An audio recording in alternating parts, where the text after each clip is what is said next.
দেখুন গ্রামের আঁকা বাঁকা মেঠো পথ। আসলে এই গ্রামের এই আঁকা বাঁকা মেঠো পথে হাঁটতে সত্যি একটা অসাধারণ।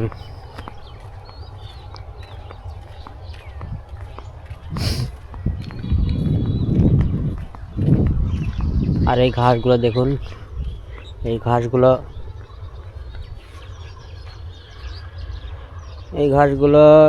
সম্ভবত এই যে গরুকে খাওয়ানোর জন্য চাষ করেছে, কারণ এটা ভুট্টা ফলানোর জন্য এই চাষ করা হয় নাই, দেখে যা মনে হচ্ছে।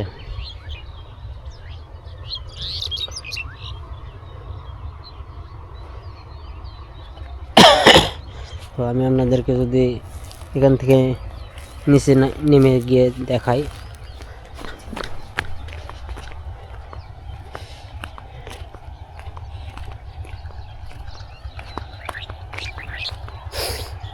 এই জমিতে নতুন ঘাস চাষ করেছে, দেখুন লিপিয়ার ঘাস। আর এই জমিতে হাল চাষ করে রেখেছে, কিন্তু এখনো পানি দেয় নাই। 2-1 দিনের ভিতরে পানি ছাড়বে এগুলো জমিতে। তো আমরা সামনে একটি বিল দেখতে পাচ্ছি।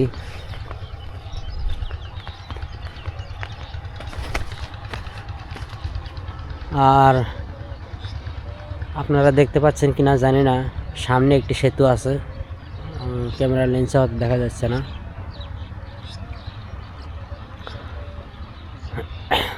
তো যদি বলি, ওই যে আমি যে বললাম ওখানে একটা সেতু আছে, ওই সেতুর ওই উত্তর সাইডে হলো বয়ারমারি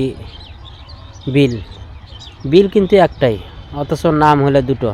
ওই সেতুর ওই পাশে হলো, উত্তর পাশে হলো বয়ারমারি, আর সেতুর এই পাশে হলো, সেতুর দক্ষিণ পাশে হলো নাম একটু আলাদা। এই বিলের নাম দেওয়া হয়েছে চকচকে। তাহলে ভাবুন, একটাই বিল, শুধু জায়গার ব্যবধানে নাম হয়েছে দুটো। আর আমরা দেখতে পাচ্ছি, দেখুন কত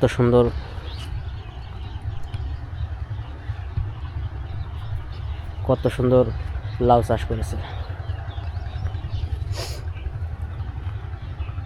পেঁপেও দেখতে পাচ্ছি।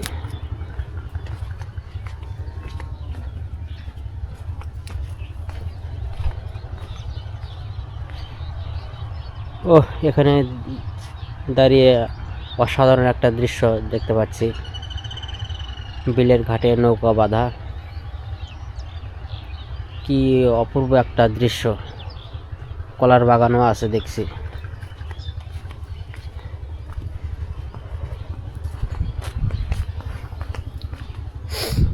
পাশাপাশি রসুন, আলু, পেঁয়াজ এগুলো চাষ করেছে।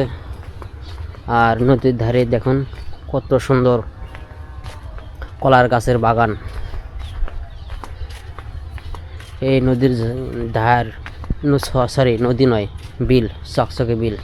এই চকচকে বিলের ধার দিয়েই কত সুন্দর কলার গাছের বাগান। সত্যি একটা অসাধারণ দৃশ্য। তো এখানে আমরা কিছু মূর্তি দেখতে পাচ্ছি। সম্ভবত এটা যারা সনাতন ধর্মাবলম্বী যারা আছেন, তারাই এইগুলো করে।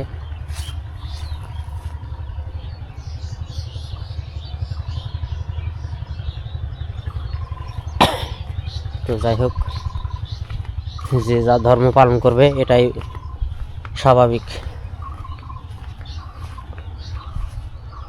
এখানেও দেখতে পাচ্ছি আমরা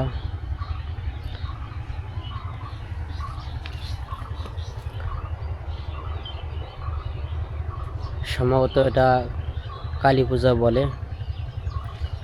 তো যাই হোক,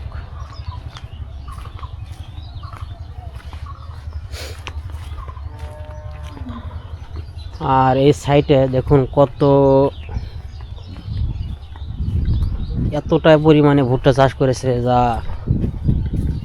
বলে শেষ করা যাবে না, এত পরিমাণে ভুট্টা।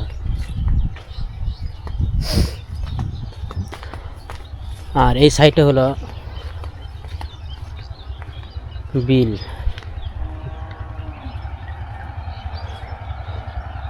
তো গ্রামের একটা যে গ্রামের যে একটা ঐতিহ্য, যে গ্রামের সব মানুষ মাছ ধরে খাবে, কিন্তু এই সিস্টেমটা এখন আর নেই। কারণ এই বিলগুলো এখন একজন প্রভাবশালী ব্যক্তি, তারাই কন্ট্রাক্ট নিয়ে নেয়, নিয়ে এখানে মাছ চাষ করে। আগে এক সময় এখানে উন্মুক্ত ছিল এই বিলগুলো, সবাই মাছ ধরে খেতে পারত। কিন্তু এই আজ প্রায় এই আওয়ামী লীগ সরকারের অধীনে আসার পরে তারা এই বিলগুলো নিজেদের দখলে নিয়ে মাছ চাষ করে আসছে। আর সাধারণ মানুষ তারা মাছ বিল থেকে মাছ ধরে খেতে পারছে না। এটা একটা দুর্ভাগ্যের বিষয়।